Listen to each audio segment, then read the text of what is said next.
Get your hands up, police! I'm a federal judge. You're in the wrong apartment. I said hands up now!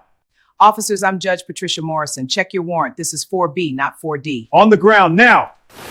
Judge Patricia Morrison had 23 years on the bench and zero tolerance for procedural violations when Officer Marcus Webb made the kind of mistake that would destroy 6 lives, trigger a DOJ investigation, and expose a police unit that had been breaking into wrong addresses for nearly a decade. It was 11:43 p.m. on a Thursday when Patricia was reviewing case files in her home office. She wasn't expecting company. She definitely wasn't expecting her front door to explode inward.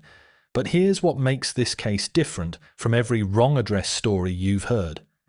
Patricia knew exactly what was happening, exactly what rights were being violated, and exactly how to document every second of it. And she still couldn't stop what came next.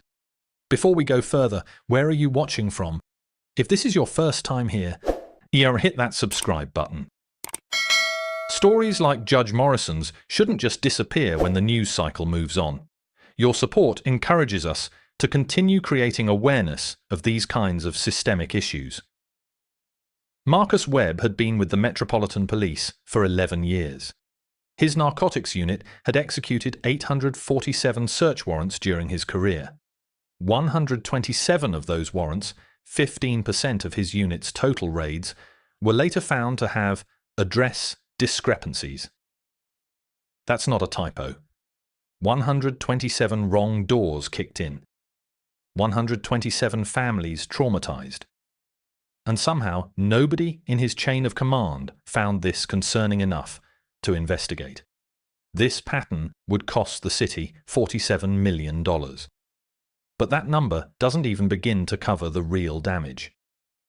Let's go back to 11:43 p.m. Patricia heard boots in her hallway, multiple sets, heavy and fast. She knew immediately this wasn't a break-in. Break-ins don't announce themselves with synchronized footsteps. She stood up from her desk, turned toward her bedroom door, and started to speak. She got exactly 4 words out. "Officers, I think you—" That's when her bedroom door came off its hinges. 3 officers flooded in, weapons drawn, flashlights sweeping across her face. "Hands! Hands! Hands!"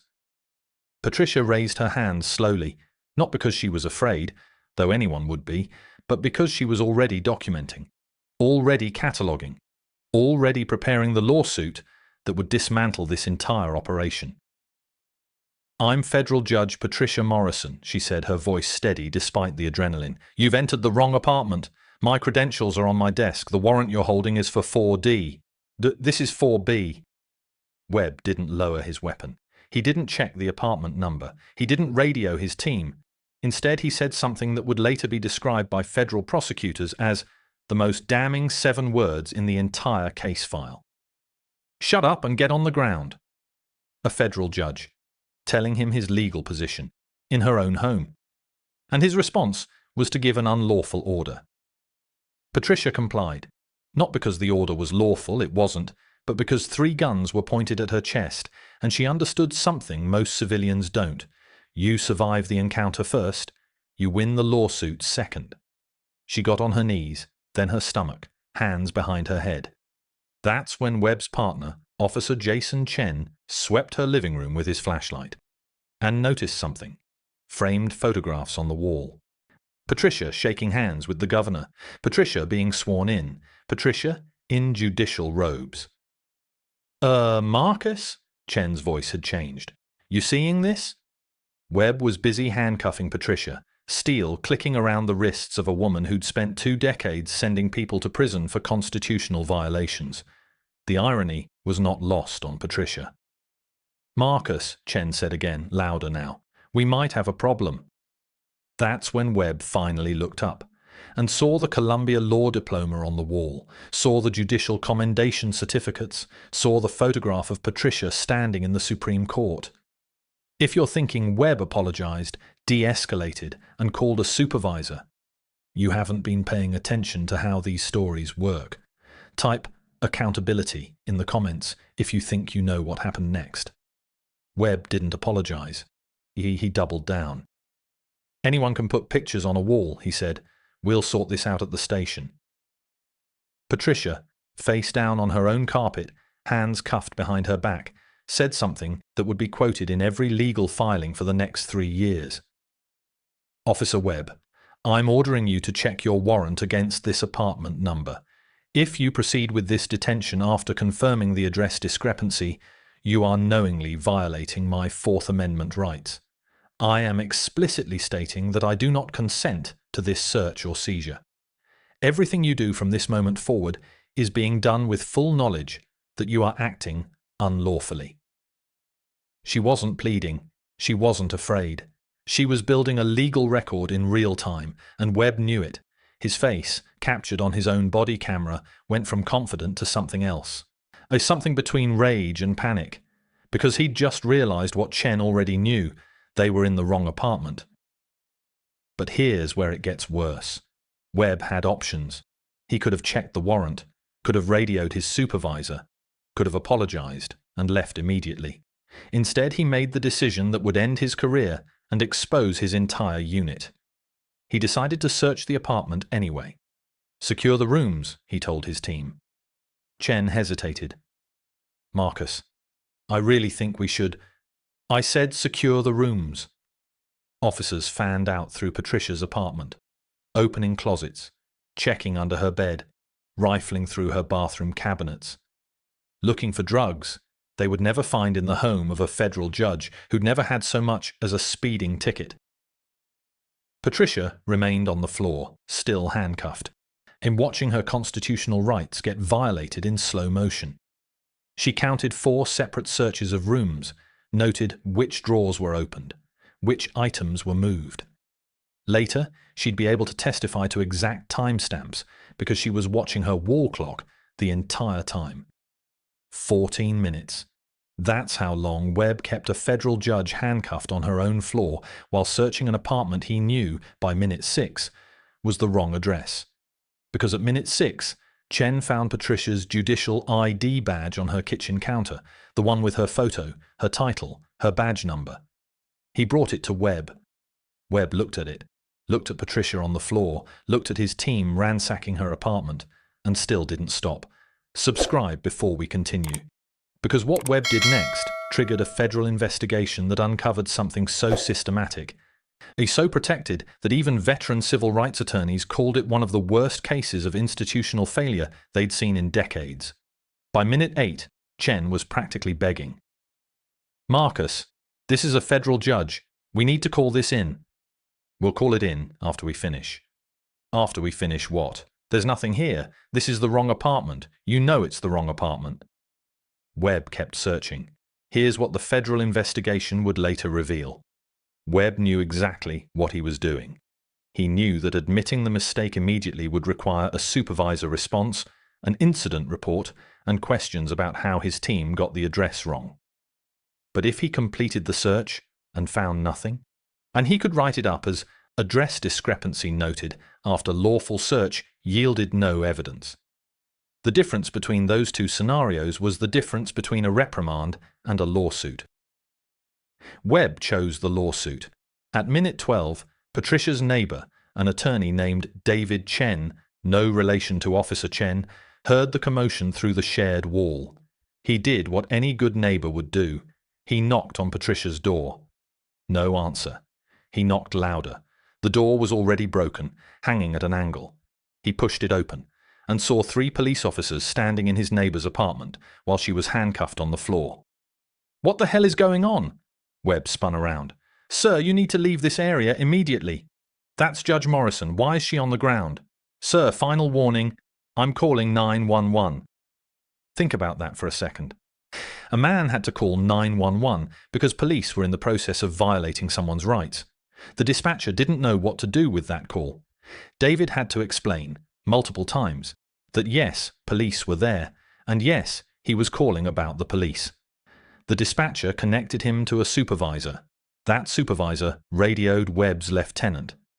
At minute 14, right as Webb was finally starting to accept that this disaster was about to go official, his radio crackled. Unit 7, what's your status at the 4th floor location? Webb stared at the radio, stared at Patricia, still on the ground, made one more catastrophic decision. He lied to his supervisor. All clear at 4D, Lieutenant. Premises secure, no findings, preparing to clear scene. The body camera caught this, caught him saying 4D when he was standing in 4B. Ian caught him saying all clear, while a federal judge was still handcuffed. The federal prosecutor would later call this consciousness of guilt. He knew he'd committed constitutional violations and was attempting to cover them up in real time. Only then, minute 15, did Webb uncuff Patricia. No apology, no explanation, just, "You're free to go." Patricia stood up slowly. Her wrists were red from the cuffs. Her professional clothes were wrinkled from being on the floor. She looked Webb directly in the eyes. "I need your names and badge numbers, all of you." Webb actually smirked. "You already know mine, Your Honor. It's on my body camera." "And your partners?" "They'll be in the report." "What report?" "The one where you lie about the apartment number." Webb's smirk disappeared. Patricia continued, "I'm a federal judge. I'm ordering you to provide your identifying information. Failure to comply is a separate violation." Here's what makes Patricia different from most victims. She knew the law better than the officers violating it. Webb, realizing he was trapped, gave his badge number. His partners did the same. Patricia wrote them down on a notepad she pulled from her desk.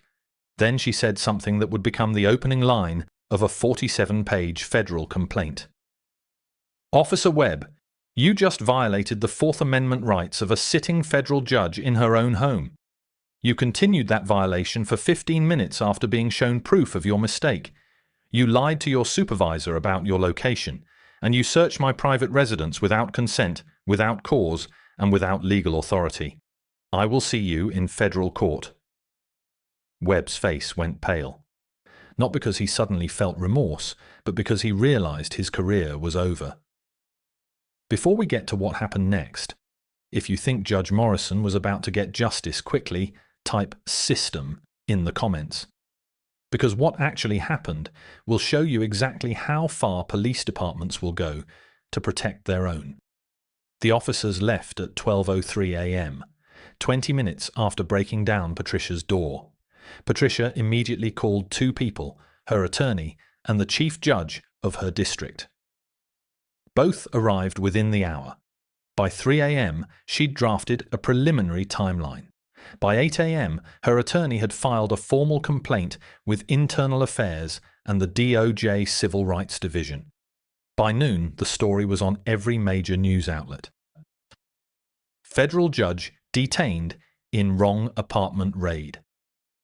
The department's initial response was exactly what you'd expect. A spokesperson issued a statement.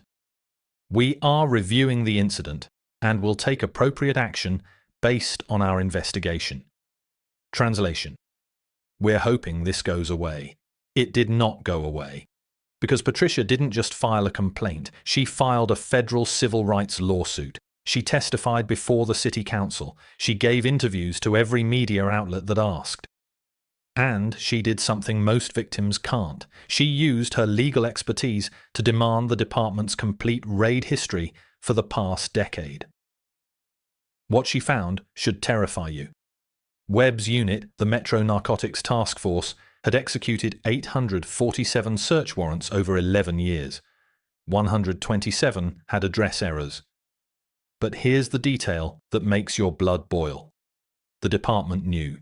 But supervisors had been notified of wrong address raids 34 times, 34 reports of "we kicked in the wrong door," and the response, every single time, was the same. Retraining recommended. No suspensions, no demotions, no terminations, just retraining. One officer, not Webb but someone in his unit, had personally participated in 19 wrong address raids. 19 families traumatized because this officer couldn't read an apartment number. And he was still on active duty, still executing warrants, still trusted with battering rams and firearms. The federal investigation went deeper. They found that the unit had a nickname among patrol officers: the Door Kickers. And it wasn't said with respect. It was said with a mix of amusement and concern. Everyone knew the narcotics unit had an accuracy problem. Sure, everyone knew they were going to the wrong addresses. Nobody did anything to stop it. The DOJ investigators pulled the body camera footage from all 127 wrong address raids. What they found was a pattern so consistent, it looked intentional. In 89% of cases, residents immediately said, "Wrong apartment." Officers proceeded with the search anyway. In 67% of cases, officers found obvious evidence they were in the wrong place. Family photos, children's toys, zero drug paraphernalia. They finished searching anyway. In 34% of cases, officers didn't even have the correct apartment letter on the warrant. They just picked a door and went with it. The federal report described it as systemic negligence rising to the level of deliberate indifference. Translation: they knew they were doing it wrong. They did it anyway, and the department let them. Hit that subscribe button if you want to hear more stories about systems that protect the wrong people and justice rightly served. Because Judge Morrison's case was about to reveal just how deep that protection goes. 3 weeks after the raid, Patricia received a phone call from the police union attorney, not to apologize, to threaten her. "Judge Morrison, I'm calling on behalf of Officer Webb. Your public statements about this incident are damaging his reputation and affecting his ability to do his job. If you continue making inflammatory comments to the media, we'll have no choice but to pursue defamation claims." Patricia, who'd spent 23 years hearing bad legal arguments, almost laughed. "Counselor, I'm a federal judge describing events that occurred in my own home and are documented on your client's body camera. And truth is an absolute defense to defamation. Please do file that lawsuit. I'd love to depose your client under oath." The union attorney hung up, but the call revealed something important. The department wasn't going to handle this quietly. They were going to fight. The internal affairs investigation took 6 months. During those 6 months, Webb remained on active duty, still executing warrants, still carrying a weapon, still trusted with the same responsibilities he'd proven he couldn't handle. Patricia attended every city council meeting where police funding was discussed. She showed up in her judicial robes, and she testified about what happened to her. "I'm a federal judge," she told the council. "I have resources, I have legal knowledge, I have credibility. I can fight this. But what about the 126 other families? The ones without law degrees? The ones who were told this is just a mistake and never got apologies, never got compensation, never got justice? How many people did this unit traumatize before they finally did it to someone who could fight back?" The council chambers were silent. One councilman asked the police chief directly, "Why is Officer Webb still on duty?" The chief gave a textbook non-answer. "We can't comment on ongoing personnel matters." "That's not what I asked. I asked why he's still on duty." Per union agreement, officers remain active during investigations unless there's evidence of immediate danger to the public. He broke into a federal judge's home. How is that not evidence of danger? The chief didn't answer. The IA investigation concluded with a finding. Procedural violations occurred. Is retraining and counseling recommended. No termination, no suspension, retraining. The same response the department had given 34 times before.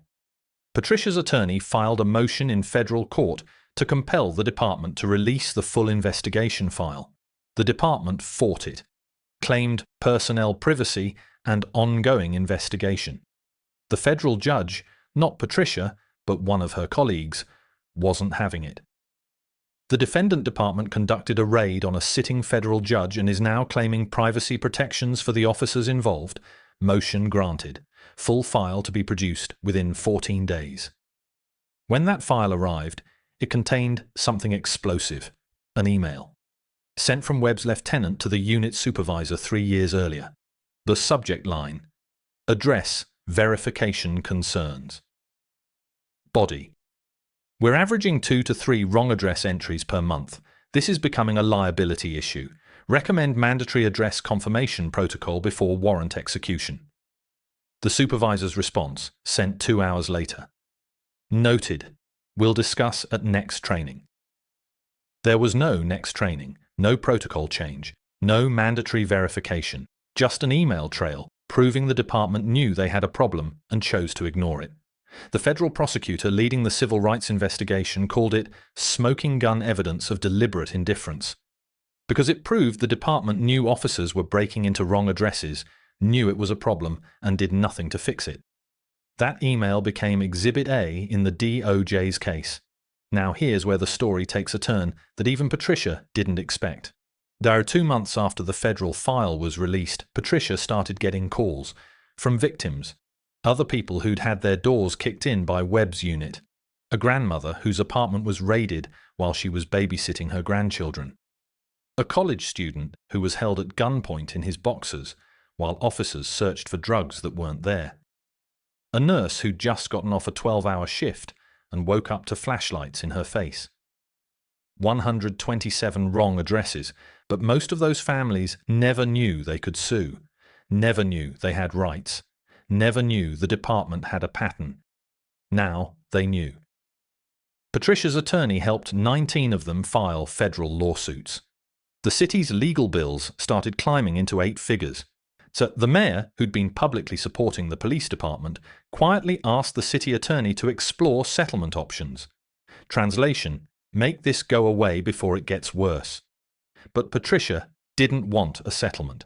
She wanted a trial. She wanted a jury to hear what happened. She wanted the city on record, under oath, explaining how they let this happen for a decade.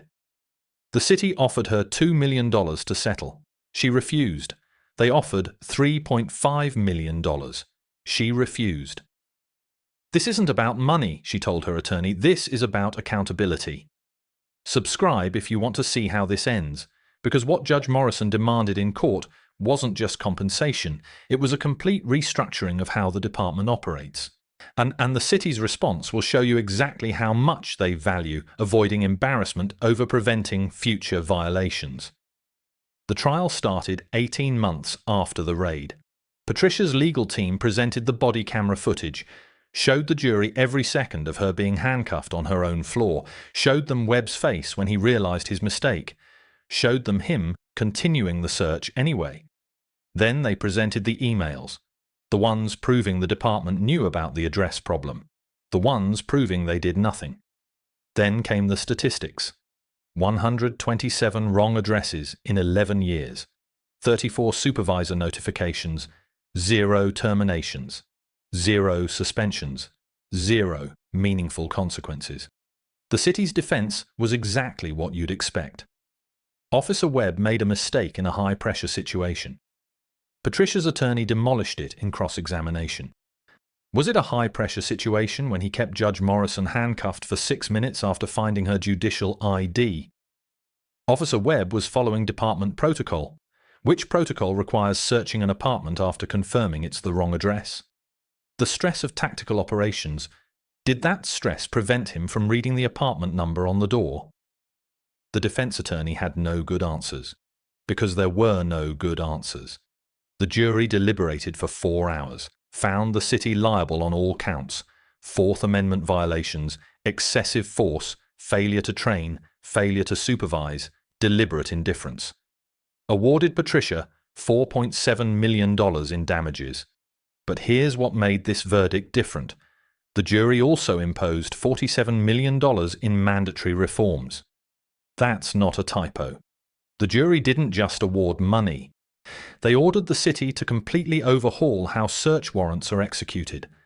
Mandatory address verification by 2 separate officers, supervisor approval for all forced entries, body cameras that can't be turned off during raids, automatic suspension for any wrong address entry, public database of all wrong address incidents, annual training on Fourth Amendment rights, independent oversight board with subpoena power. The city appealed, lost, appealed again, lost again. 3 years after Webb broke down Patricia's door, every single reform was implemented. So what happened to Webb? He was fired, not 3 weeks after the raid, not after the IA investigation. 3 months after the trial. Once it was politically impossible to keep him. He tried to get hired at other departments. None would touch him. He's currently working private security at a shopping mall. His pension was reduced by 40% due to the misconduct finding. His partners, Chen and the third officer, were suspended for 6 months without pay. Both eventually resigned. The lieutenant who ignored the address verification concerns email was demoted and transferred. The supervisor who responded, "We'll discuss at next training," and then never held that training, retired with full pension before the trial concluded. And here's the part that should make you furious. Of the 127 wrong address raids, only 19 resulted in lawsuits. The other 108 families never knew they could sue, never knew about the pattern, never got compensation, never got apologies, just had their doors kicked in, their homes searched, their lives traumatized, and were told, "Sorry, in wrong apartment," as officers left. Patricia used her settlement money to start a foundation. Know Your Rights Legal Defense. It provides free legal representation to people whose homes are raided by mistake. It's helped 47 families file successful civil rights lawsuits. It's recovered over $12 million in damages. And it's forced 3 other cities to implement similar reforms. The DOJ investigation concluded with a consent decree, federal oversight of the police department for 5 years. The department has executed 412 search warrants since the reforms. 0 wrong address entries. 0. Turns out, when you require officers to actually verify the address before breaking down a door, they break down the right door. Who knew? Judge Morrison still serves on the federal bench, still reviews case files late at night. He still lives in the same apartment, though she installed a security system and reinforced her door. She gave one final interview on the 3-year anniversary of the raid. The reporter asked, "Do you regret pushing this so hard? You could have settled early, taken the money, moved on." Patricia's response, "I'm a federal judge. I spent 2 decades telling people they have to follow the law. When the law was violated against me, I had 2 choices. Accept it and prove the system doesn't work even for people like me, or fight it and prove the system can work if you refuse to let it fail. I chose to fight, and I'd do it again." The reforms Patricia forced on that city have now been adopted by 14 other departments nationwide. Thousands of raids have been prevented from going to wrong addresses. Yeah, hundreds of families have been spared the trauma Patricia experienced, all because one woman refused to accept just a mistake as an answer. This case was brutal. But there's another case, one where the system didn't just fail to stop misconduct, it actively rewarded it. And the person who finally exposed it paid a price that will haunt you. Click here to watch it.